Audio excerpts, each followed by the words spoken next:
नमस्कार, news state देख रहे हैं आप। मैं हूं आपके साथ अंजीत और वक्त हो गया सबसे बड़ा मुद्दा का। आज हम बात करेंगे, क्या हिंदू आतंकवाद के जरिए कांग्रेस ने हिंदुओं को बदनाम करने की साजिश की? चुनावी मौसम में हिंदू आतंकवाद के मुद्दे को फिर एक बार भुनाने की कोशिश हो रही है। पीएम मोदी ने आज वर्धा में हिंदू आतंकवाद के मुद्दे पर कांग्रेस पर जमकर प्रहार किया। पीएम ने कहा कि कांग्रेस ने आतंकवाद के जरिए हिंदुओं को बदनाम करने की साजिश की। 5000 साल की संस्कृति पर दाग लगाने की कोशिश हुई। जनता अब कांग्रेस को माफ नहीं करेगी। पीएम ने कहा कि हिंदुओं की नाराजगी की वजह से राहुल गांधी अमेठी के साथ साथ केरल से भी चुनाव लड़ने को मजबूर हो गए हैं। कांग्रेस ने भी पीएम मोदी पर पलटवार किया। कांग्रेस का कहना है कि पीएम मोदी झूठा प्रचार कर रहे हैं। आज चर्चा इसी पर, लेकिन पहले एक रिपोर्ट।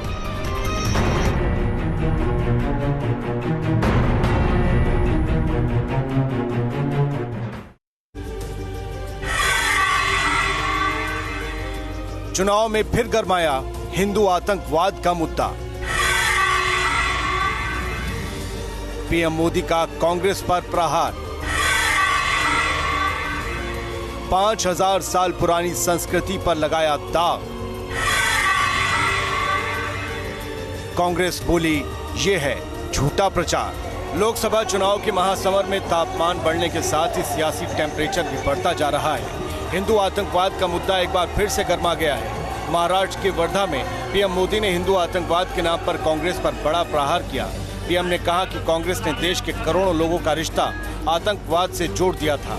अब लोग जाग गए हैं तो वो भाग रहे हैं। उनका इशारा सीधे तौर पर राहुल गांधी की तरफ था, जो अमेठी के अलावा केरल की वायनाड सीट से भी चुनाव लड़ेंगे। इस देश के करोड़ों लोगों पर हिंदू आतंकवाद का दाग लगाने का प्रयास कांग्रेस ने ही किया है। हजारों साल का इतिहास, हिंदू कभी आतंकवाद करे ऐसी एक भी घटना है क्या?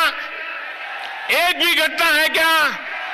ये आतंकवादी हिंदू की सजा उनको मिल चुकी है और इसलिए भाग करके जहां मेजोरिटी माइनॉरिटी में है वहां शरण लेने के लिए मजबूर हो गए। पीएम का कांग्रेस पर हमला जारी रहा। पीएम ने कहा कि कांग्रेस ने हिंदुओं को आतंकवादी कहने का पाप किया है, जिसे जनता माफ नहीं करने वाली। भाइयों बहनों, ऐसी कांग्रेस को माफ कर सकते हैं क्या?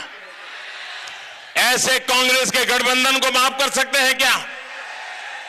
आप याद कीजिए, इसी महाराष्ट्र की धरती से सुशील कुमार शिंदे जब भारत सरकार में थे तब उन्होंने भाषण करके कहा था और उन्होंने हिंदू आतंकवाद शब्द की चर्चा की थी।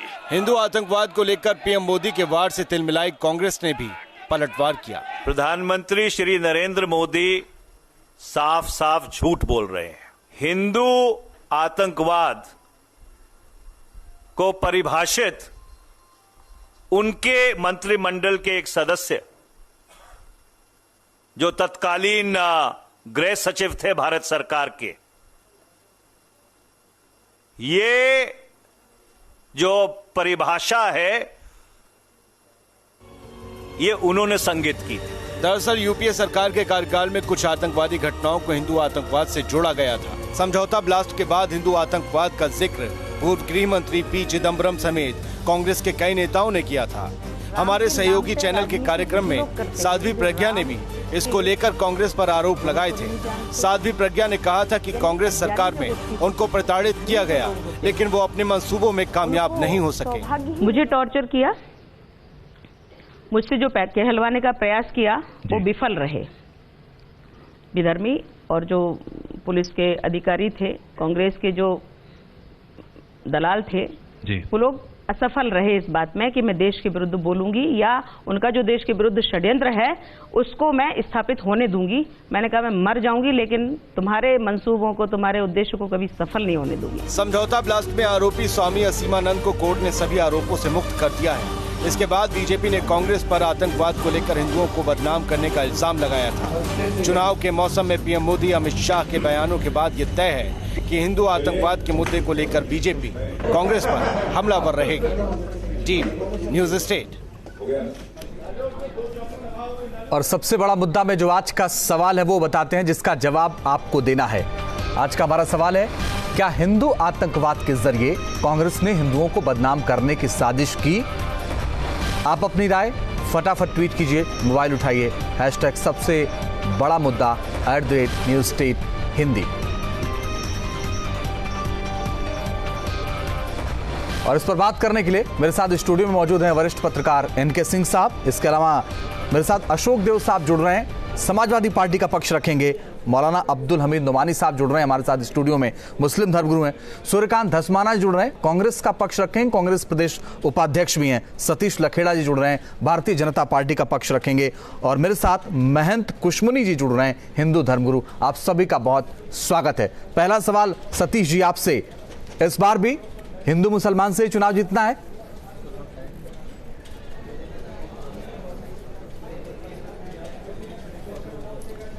मंजीत जी, हिंदू मुसलमान का विषय सदैव कांग्रेस ने किया है। अगर हम पूरे पिछले परिप्रेक्ष्य में जाएं तो आज़ादी के तुरंत बाद जब सोमनाथ मंदिर के पुनर्निर्माण की बात हुई थी, नेहरू जी ने विरोध किया था। उन्होंने BHU बनारस हिंदू विश्वविद्यालय में हिंदू शब्द का विरोध किया था, अलीगढ़ विश्वविद्यालय का नहीं किया था। और अभी अगर हम हाल में देखें तो 2010 में राहुल गांधी जी ने अमेरिका के राजदूत टिमोथी रोमर से कहा था कि इस देश को आतंकवादियों से खतरा नहीं है, लश्कर तैयबा से खतरा नहीं है, भारत विरोधियों से खतरा नहीं है, हमें हिंदुओं से खतरा है। चिदम्बरम ने पुलिस के कार्यक्रम में कहा सेफ्रन टेररिज्म, इस देश को हिंदुओं से खतरा है। उसके बाद गृह मंत्री बने सर ये बातें, सुशील कुमार शिंदे। सर सतीश लखेड़ा जी, तत्कालीन जो बात आप कह रहे हैं ये बातें आपको चुनाव में ही क्यों याद आती हैं? चुनाव के पहले ये बातें आपको क्यों नहीं याद आती? हम कब कर रहे हैं? इस देश में कांग्रेस सदैव हिंदू मुसलमान के विषय को लेकर, क्योंकि उनके पास इन 5 सालों में प्रधानमंत्री मोदी और उनकी सरकार के खिलाफ कोई मुद्दा नहीं है। इन्होंने भटकाने की बहुत कोशिशें की हैं। आज मुद्दों के बिना ये हालत हो गई है कि राजकुमार को वायनाड भागना पड़ रहा है। ये सारा ये परिप्रेक्ष्य बदलना चाहते हैं, मगर देश इन मुद्दों में उलझने वाला नहीं है। नहीं सर, वही तो पूछ रहा हूं आपसे सतीश जी। जब आपके पास विकास है इतना बड़ा, आप कह रहे हैं इतना ज्यादा आपने विकास किया, आपके पास एक विकास पुरुष का चेहरा है प्रधानमंत्री का, फिर आप क्यों दूसरी तरफ भटक रहे हैं? फिर आप क्यों कहते हैं हिंदू आतंकवाद? फिर आप ये सारे बयान क्यों दे रहे हैं? आप मांगे ना विकास पर वोट। हम कहां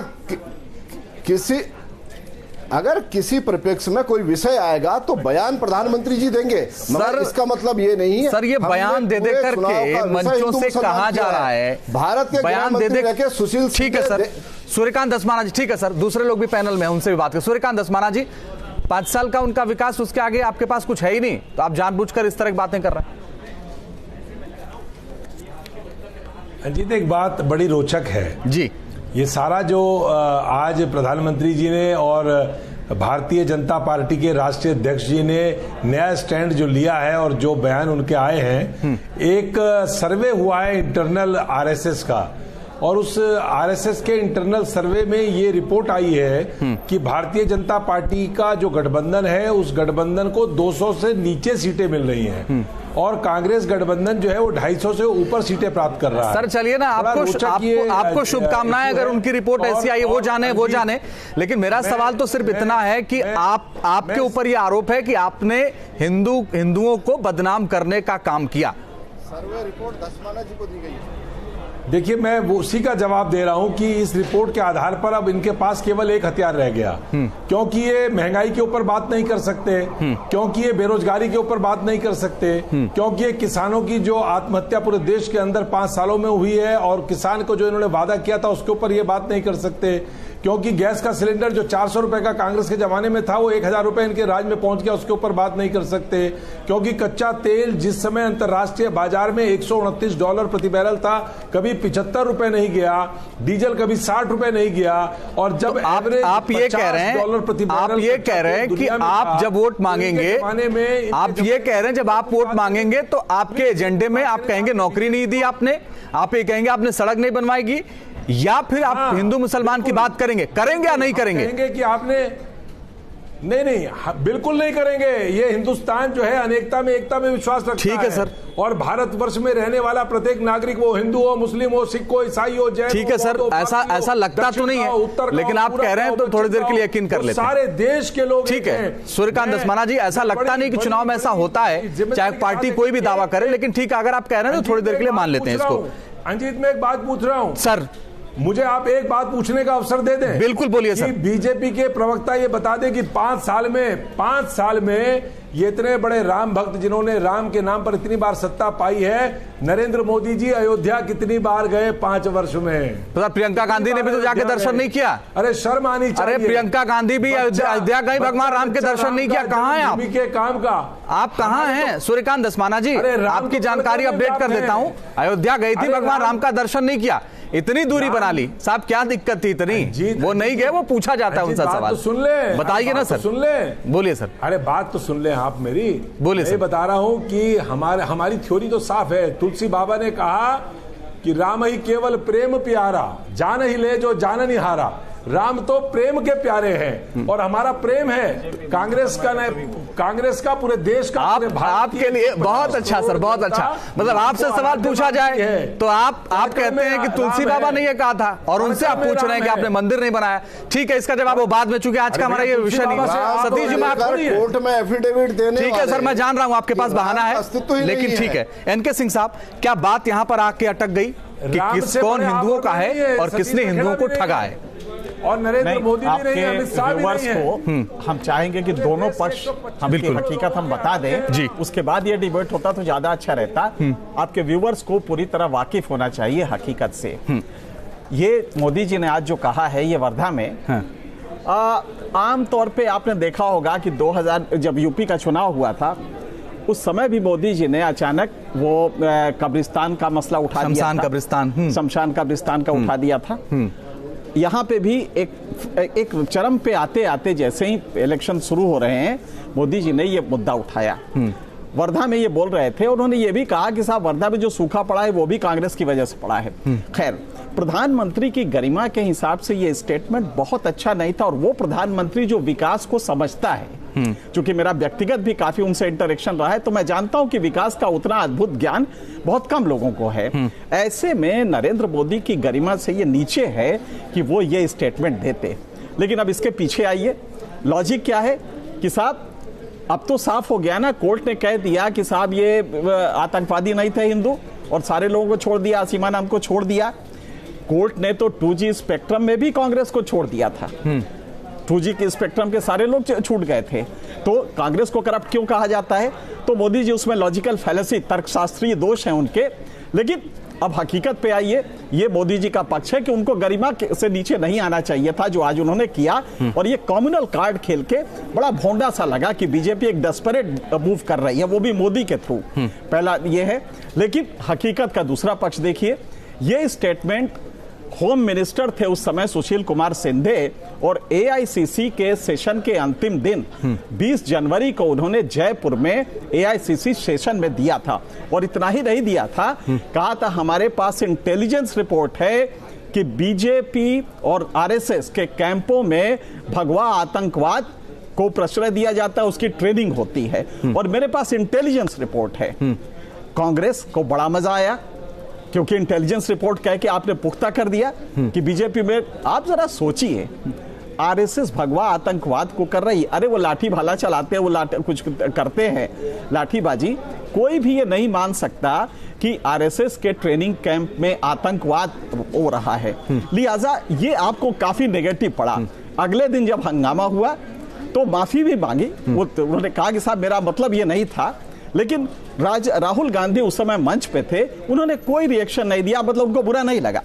तो कांग्रेस जब एक तरफ ये गेम करती है कि साहब बीजेपी भगवा आतंकवाद को प्रश्रय दे रहा है, तो अगले साल आप सरकार में आ गए और आपके इंटेलिजेंस रिपोर्ट भी थी। आपने बीजेपी के एक बच्चे को भी क्यों नहीं बंद किया? 5 साल आप सरकार में रहे और इतना बड़ा आरोप लगा था। कांग्रेस आई थी और बीजेपी आई थी, लेकिन आपने नहीं सुना होगा कि कोई ऐसा एक्शन हुआ है। एक्चुअली वो कांग्रेस का एक बहुत ही घटिया सा वो था, और जो कि उस जमाने में कांग्रेस ने ये नहीं समझा कि इस पे हिंदू रिएक्ट करेगा।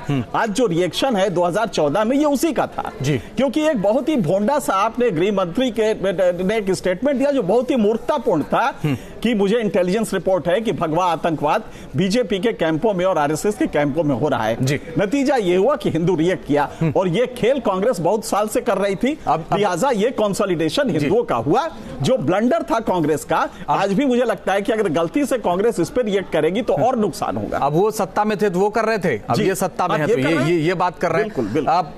अब्दुल हमीद नोमानी साहब, क्या धर्म को लेकर राजनीतिकरण हो रहा है और धर्म पे वोट मांगे जा रहे हैं? ये संघ और भाजपा के लोग जो है वो शुरू से ये कर रहे हैं। ये देखिए, आप जो पब्लिक सरोकार वाले मुद्दे हैं जो है उन पे ये बहस नहीं कर रहे हैं। जब जो है वो सिंधे साहब ने बयान दिया था आपके चैनल पे, उसी दिन जो है डिबेट हुई थी, और जो है वो कई कम से कम जो है 15-16 चैनलों पे हम भी गए, एनके सिंह भी गए, उस पर बड़ी लंबी बहस हुई थी, और उन्होंने ये मामला ये कर दिया था कि जो है कि आतंकवाद को जो है धर्म से या जो है किसी जो है समुदाय विशेष से जोड़ के देखना सही नहीं है। आतंकवाद जो है वो आतंकवाद है। नहीं सर, तो वो चीज उन्होंने बयान दिया, आज वही तो वो कह रहे हैं हाँ, कि वो सब बरी हो गए। आज वो कह रहे हैं आपने बदनाम करने की कोशिश की। वो खत्म हो गया था उसी वक्त बहस के बाद। वही तो आज कह रहे हैं, कोई चर्चा नहीं। प्रधानमंत्री वही तो कह रहे हैं, प्रधानमंत्री ने मामला तब उठाया जब वो सारे लोग बरी हो गए, और आज अब वो कह रहे हैं कि कांग्रेस ने बदनाम करने की कोशिश की। नहीं, उसमें तो जो है वो जो है ये तो जो है ये थोड़े से लोग हैं। मुस्लिम जो है कम से कम जो है 150-200 लोग जो है बरी हो चुके हैं, और जो है 15-15, 16-16, 14-14 साल, 10-10 साल जो है वो जेल में रह के जो है। असल मुद्दा तो यह है कि जब बरी हो गए हैं तो आतंकवादी जो है जब कहा कि आपने पकड़ा उनको और वो जेल में रहे और उनकी जो जिंदगी खराब हुई, इसका जो है वो जो है मुआवजा कौन देगा, भरपाई कैसे होगी? बिल्कुल ठीक बात ये मुद्दा होता ना। कुशमुनी जी, हमें संदेह था महंत कुशमुनी जी जो है चुनाव और जो है वो महंत कुशमुनी जी, ये धर्म का राजनीतिकरण क्यों हो रहा है? वोट के लिए हो रहा है? हिंदू मुस्लिम मसला उठेगा ये कह रहे थे कि ठीक है सर, ऐसी बात जरूर आएगी बीच में जो है। महंत कुशमुनी जी, धर्म का राजनीतिकरण क्यों हो रहा है? जी देखिए, धर्म का जो राजनीतिकरण की बात है उसके पीछे सबसे बड़ी वजह यह हो गई है कि कहीं ना कहीं धर्म आज जो है सुरक्षा और असुरक्षा की बात पर है। जिस समय धर्म पर राजनीति नहीं हो रही थी, सन 1947 में भी इस देश का बंटवारा जो है धार्मिक आधार पे ही हुआ। उसके बाद कहीं न कहीं जो है एक बात धर्माचार्यों के द्वारा ये सोची गई कि जब राम के मंदिर का मुद्दा आता है तब भी जो है हिंदू को दाब दिया जाता है, जब राम सेतु का विषय आता है तब हिंदू को दाब दिया जाता है। राजनीतिक पार्टियां धर्म बता के वोट मांग रही, वो सही है? क्या कहते हैं कि नहीं, राजनीतिकरण किसी भी धर्म के नाम पर वोट मांगना तो बिल्कुल गलत है, इसको चुनाव आयोग भी नहीं मानता है। लेकिन जो है कहीं न कहीं तो ये बताइए आप, जो है जो लोग मुस्लिम तुष्टीकरण की राजनीति कर रहे हैं, जो लोग जो है क्या कहते हैं मुसलमानों के लिए विशेष, कोई मुसलमानों के लिए विशेष आरक्षण की मांग करता है धर्म के आधार पर, तो उसकी कहीं न कहीं प्रतिक्रिया तो होगी ही ना। जो है अरे धर्म के आधार पर किसने मांग की है आरक्षण की? आज जो एक आदमी का नाम बताइए, एक आदमी का नाम बताइए कि धर्म के आधार पर जो है आरक्षण की मांग की हो। कांग्रेस ने आंध्र प्रदेश में ये फार्मूला रखा था धर्म के आधार पर आरक्षण की बात। नहीं, बिल्कुल गलत है। ठीक है सर, बिल्कुल गलत, कहीं और चले जाएंगे, उस पर हम नहीं जाना चाहते। अशोक, ठीक है, की बात कही। अरे सर, हम कहीं और चले जाएंगे, अब उस पर बहस नहीं करना चाहते। एक मिनट, अशोक देव साहब, आप स्टैंड आ गया है, प्रधानमंत्री ने अलग बयान दिया, कांग्रेस की तरफ से अलग प्रतिक्रियाएं आई, आप लोग कहां हैं इन बयानों के बीच में?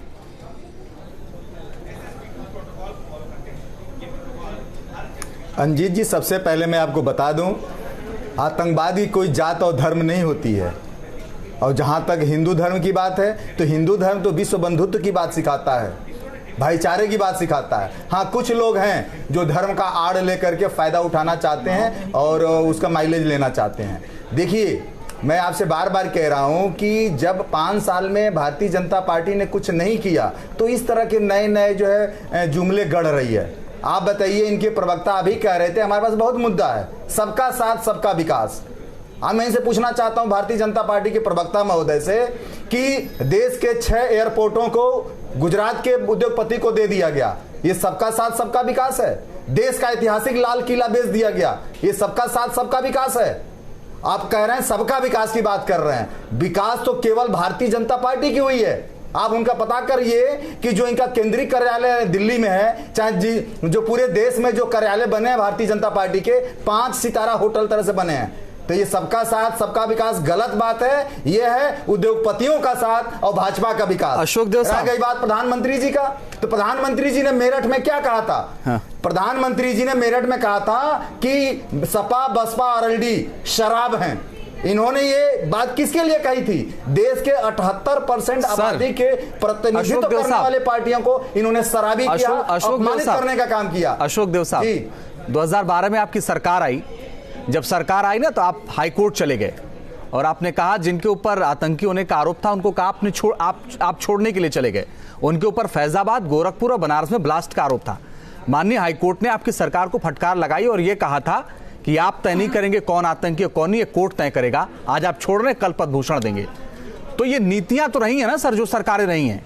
राजनीतिकरण तो हर वक्त होता रहा है। जी, सरकार छोड़ने किसी को नहीं जाती है। अंजीत जी देखिए, आतंकवाद होता है, आतंकवादी को समाजवादी पार्टी सरकार या छोड़ने तो आप ही गए थे ना सर, आपने कहा था हम छोड़ना चाहते हैं। हाँ, ये हो सकता है कि हर व्यक्ति सर ये बहुत अच्छे से लोग जानते हैं। पूरा स्टेटमेंट मैं बता दूं, माननीय अदालत का पूरा स्टेटमेंट आपको बता दूं। उन्होंने कहा, उन्होंने फटकार लगाई और कहा कि आज आप छोड़ रहे हैं, कल पद्म भूषण देंगे।